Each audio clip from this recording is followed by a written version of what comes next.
588 800, 920 000, 920 000, 1 million 9, 2 millions 3, 24 millions, 39, 62 millions, 76, 80 millions, 91, 179, 200 millions, millions, millions, 250, 300, 450 millions d'euros, 545 millions de dollars, 3 milliards 520 millions 580 000 yuan chinois.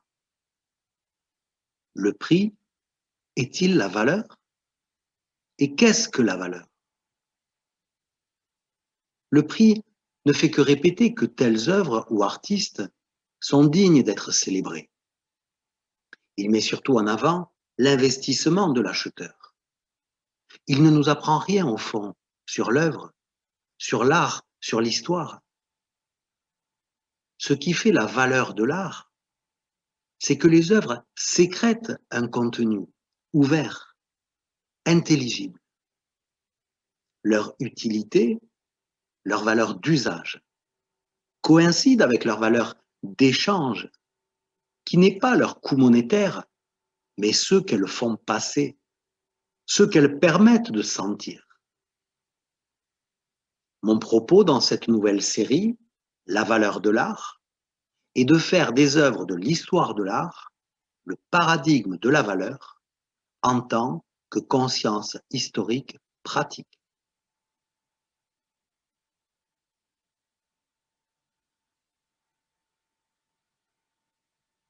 Il y a plus de 1000 ans, cette couronne se posait sur le crâne de celui qui était assez fort, du verbe latin valere, être fort, pour devenir, par sa puissance militaire et politique, empereur du Saint-Empire romain germanique.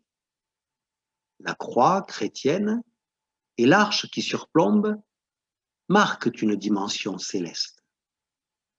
L'or, l'émail, les pierres rassemblent dans la lumière et la couleur l'histoire de la matière et celle de l'humain. S'y exprime une hiérarchie de valeurs dans un monde politico-spirituel enraciné dans l'Antiquité gréco-latine et qui est devenu Empire romain, puis s'est christianisé et divisé en Empire chrétien d'Occident et Empire d'Orient. L'échelle sainte, peinte sur bois et or dans un monastère byzantin avant 1200, montre la vertueuse ascension vers le Christ, aux prises avec les anges du malin. Le cycle du temps et des activités terrestres croisent les efforts d'accomplissement. On découvre sur ce feuillet de Constantinople vers 1066 la relation avec l'image perçue comme vivante. La prière active l'icône. Le Christ tend sa main hors du cadre. Sa forme ronde vient des boucliers honorifiques que l'Empire romain offrait à ses héros. Au VIe siècle, le clypéus de mosaïque miroitait dans la basilique, espace qui reflétait la divine création. L'image alors formule la théorie de la Trinité et de l'incarnation. Pour les philosophes de l'Église, la puissance divine, incréée, en amont de tout ciel, c'est le Père, s'ouvre à la visibilité, au devenir, c'est le Saint-Esprit. Dans la forme créée, c'est le Fils. Ce passage se manifeste dans une image invisible, naturelle, forme abstraite de la projection vers le concret.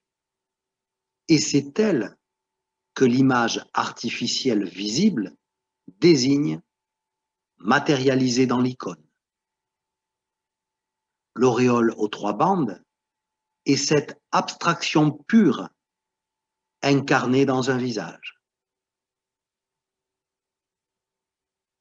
Hors de ce premier cercle, le corps s'avance vers nous avec un livre.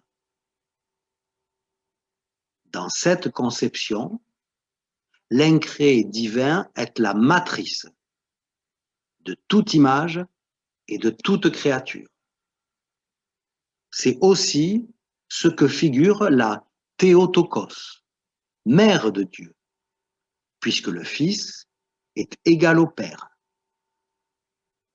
Dans cette mosaïque de Ravenne, elle dit à la fois la descente dans l'incarnation et le chemin de remontée vers la puissance abstraite d'origine. L'incréé, derrière l'auréole de la Vierge, se retrouve accolé à la tête du Fils. C'est l'image du type Nikopoios, de Niké, victoire, puisque pour les chrétiens, la naissance du Christ promet une victoire sur la mort. Et Poios, acte de faire, de créer, de produire corps.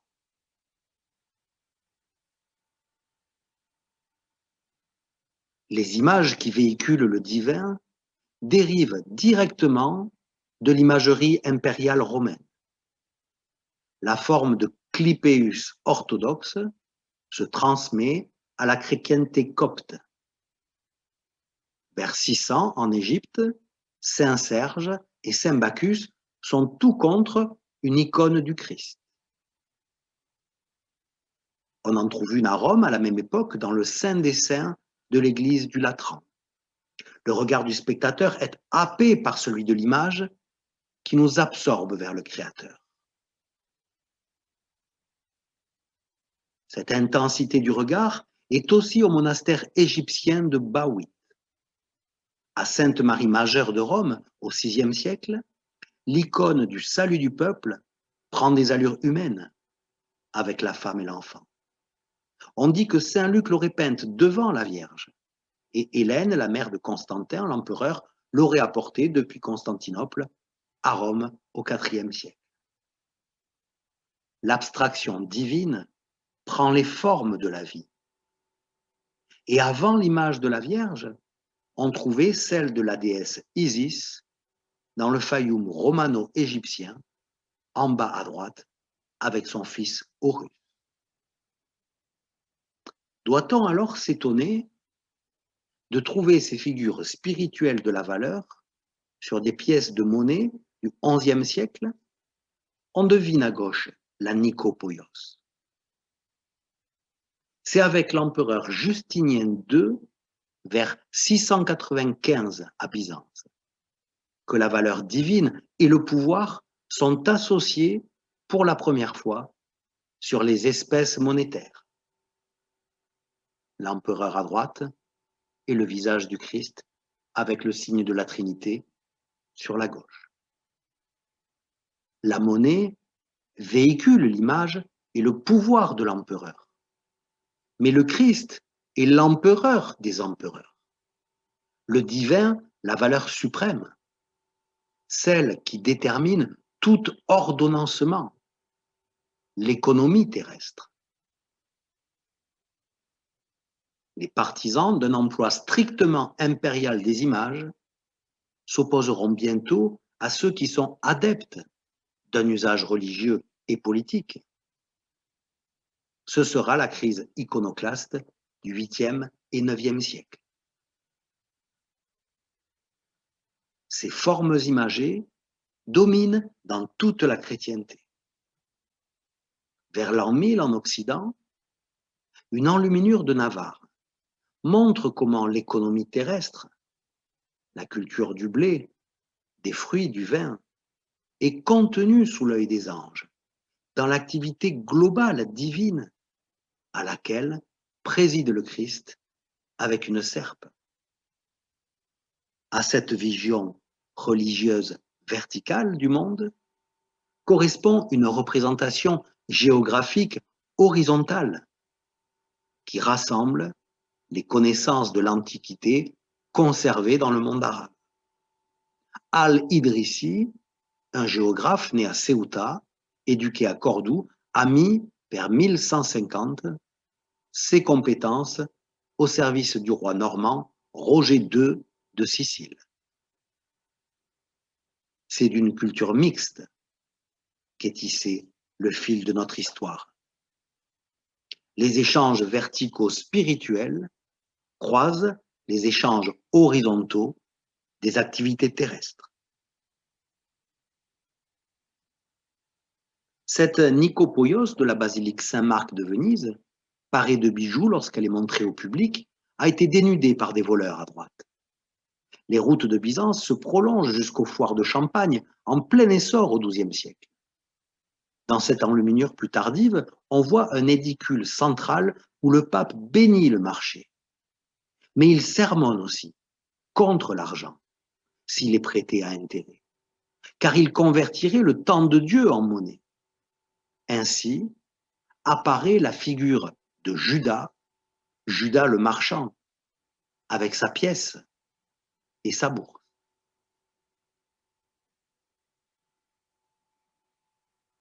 Et tandis que le manteau de Roger de Sicile montre le double aspect oriental de l'héritage méditerranéen, on trouvera 100 ans plus tard, chez Frédéric II, son successeur, la résurgence de l'imagerie romaine impériale vers 1230 sur ses augustales d'or.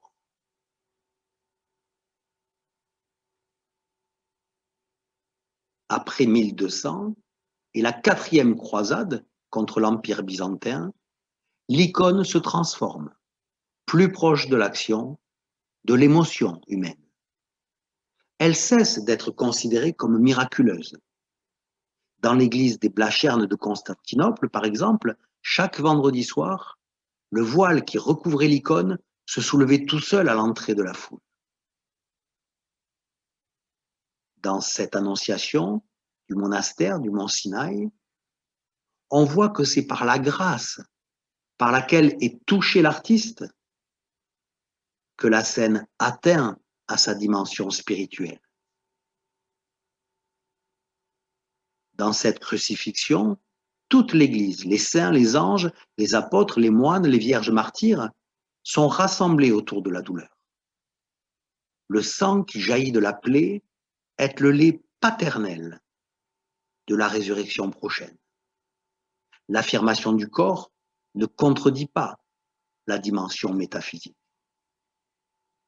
On trouve ainsi des images akeiropoietes, non faites de main d'homme, qui seraient l'empreinte directe du divin incarné sur un linge. On parle du mandylion. La légende des siècles raconte que c'est Akbar, le roi d'Édesse, au sud de la Turquie, qui l'a directement reçu du Christ. Une histoire anthropologique de l'art de la Renaissance pourrait donc débuter avec comme fondement la réception italienne de ces images et leur traduction.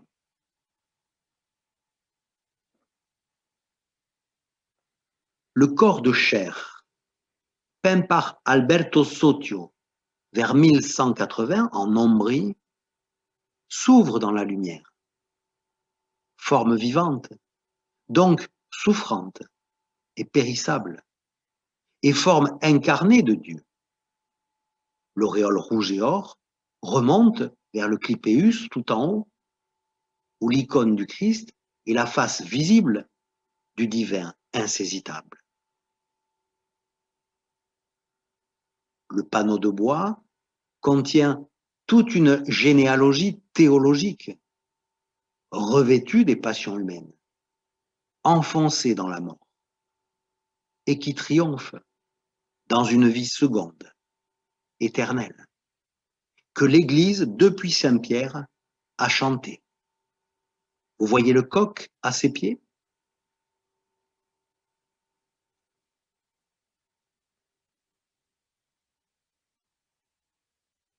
Vers 1230, Berlinguero Berlingueri, reprend le thème byzantin de la Vierge Odigitria, qui montre le chemin, celui du Christ, qu'elle désigne, docte enfant Dieu, et pour le destin tragique duquel elle fronce déjà les sourcils.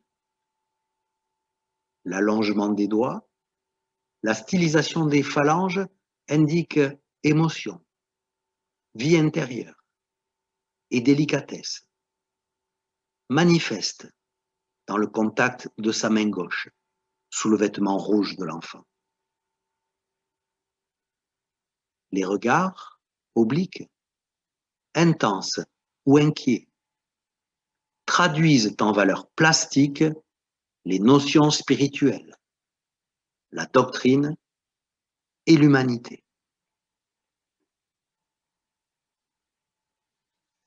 Dans l'église de Lucques, Berlinghieri a signé son crucifix.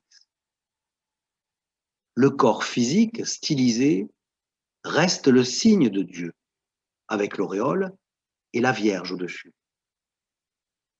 En 1235, voici une forme originale, produite dans l'atelier familial par son fils, Bonaventura Berlinghieri. Le corps ascétique dans sa bure est celui de François d'Assise, canonisé 2 ans après sa mort, en 1228. Les personnages latéraux du crucifix deviennent des scènes de vie collées contre son effigie. Le panneau enseigne comme un livre visuel et atteste des stigmates qui assimilent François à Jésus-Christ. Les confréries franciscaines innovaient avec cette forme de pala installée sur l'autel et rivalisée de taille. Celle-ci fait 1,23 m à la base sur 160 cm. L'image et la vie de François actualisaient le message chrétien et l'enracinaient dans l'Italie contemporaine. Vers 1255, un maître anonyme peint une pala pour la famille des Bardi, des riches banquiers florentins. Les palas remplaçaient les tabernacles ornés d'un fronton et d'une sculpture de la Vierge, en majesté. La même année, Copo di Marcovaldo combinait dans cette œuvre peinture et sculpture dans un cadre imité des Byzantins. On perçoit la différence. Le panneau n'est plus une icône où le divin apparaît en tant que divin dans l'incarnation. C'est un homme et ses histoires élevés au plan du mythe spirituel. Avec François, les formes de la création, la laine, l'eau, la pierre, les oiseaux, ne sont plus seulement des signes, mais la présence du Dieu. Le monde physique naturel est associé au plan de la création. La prédication des oiseaux en est une image célèbre. La traversée vers Alexandrie rappelle les liens culturels, terrestres, concrets entre les continents.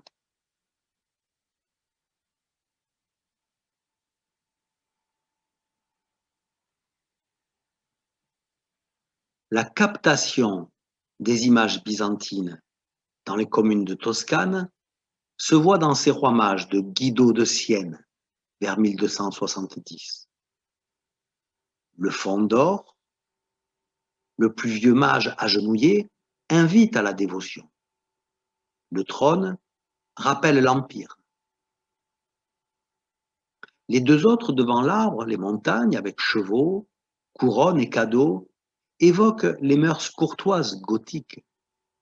Foi, piété, mais aussi richesse précieuse et délicate, et le voyage, les commerces, devant les murs d'une cité dans une perspective hésitante entre mystique et réalisme. Guido a peint aussi pour des dominicains de Sienne une immense Madone de 2,83 m sur 194 cm. Elle monte à 3,60 m avec le fronton. Sur fond d'or, son regard oblique nous fixe.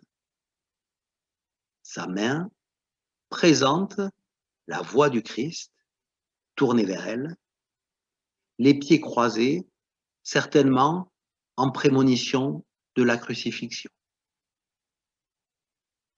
Il est détaché du fond noir par un berceau de linge blanc, en symétrie avec le voile de sa mère, lumière de Dieu.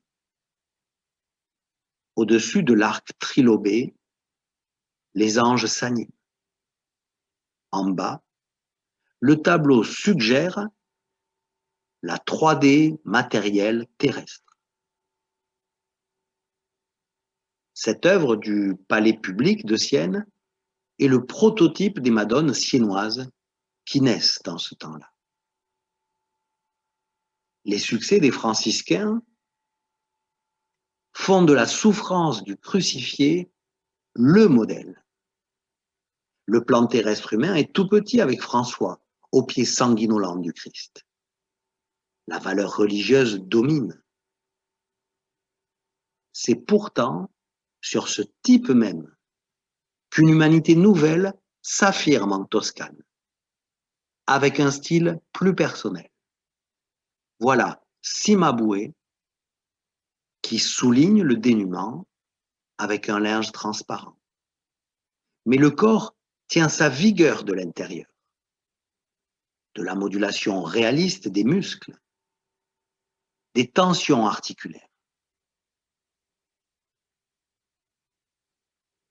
Dans la disposition savante du dessin, son Christ est comme autoportant, ouvert, bombé, une mort sans affaissement.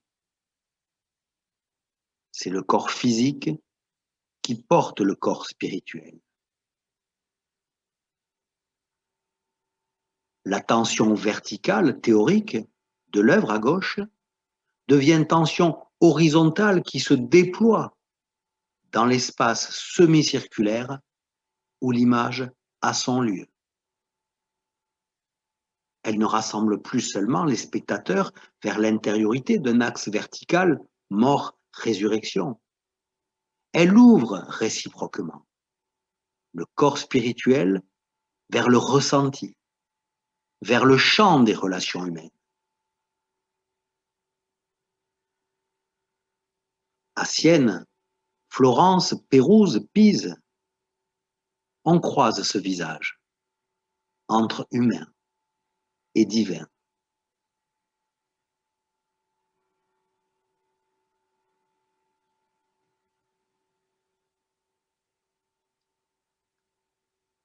Le site de la basilique Saint-François à Assise fut construit dès sa mort, en 1228.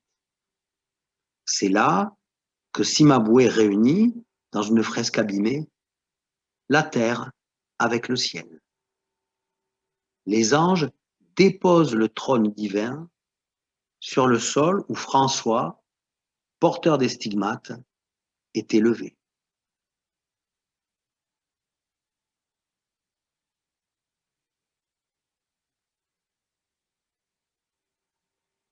La Vierge en majesté de Cimabue, Sa Maestà, peinte pour Pise en 1280, ressemble encore à une icône.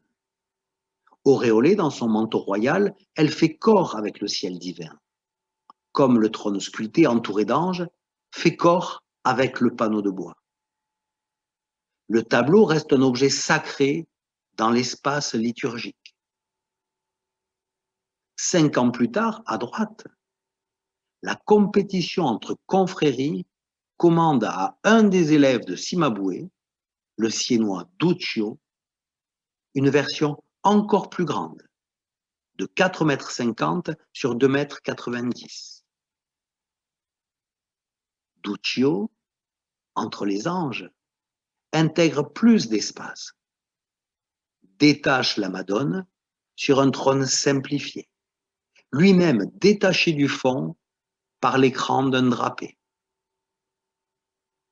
Les anges rappellent ainsi les étages de la hiérarchie céleste, le trône, un bâtiment d'architecture, et le tissu qui souligne et le poids et l'élévation sert d'écrin au manteau outre-mer. Le fil d'or qui ruisselle évoque les chemins cosmiques de la vie. Toute symbolique reste intacte, mais la finesse de composition, d'exécution, crée une image plus moderne, qui semble sortir et flotter au-devant du tableau. Les mains et le regard de la Vierge et l'enfant balayent l'espace en demi-cercle d'où nous les contemplons. Il semble que Duccio parachève ce que Cimabue n'avait pas réussi à rendre, malgré l'arrondi du dossier. Le panneau de Duccio est donc un objet-image dans l'espace, mais de telle sorte que l'air qui circule dans l'image est le même que celui qui circule dans l'espace du spectateur.